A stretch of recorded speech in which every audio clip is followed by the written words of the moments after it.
Toto je najúžasnejší nástroj na odstraňovanie koreňov, aký som kedy videl.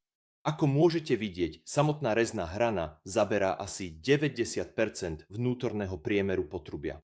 Vďaka tomu je oveľa účinnejší ako vrták, krokogula alebo niektoré z týchto vecí, pretože má väčšiu reznú plochu.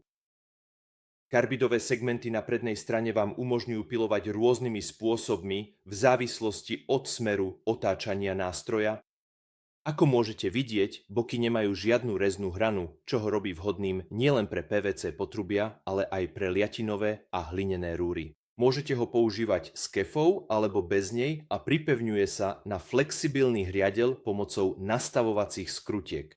Jeden nástroj sa dá použiť mnohými rôznymi spôsobmi, pretože má na prednej strane tanierovú podložku a tu môžete vidieť, že je tu centrálny hlavový diel, ktorý sa k nej pripája. Takže sa to dá použiť ako vrtacia hlava, alebo sa to dá použiť aj takto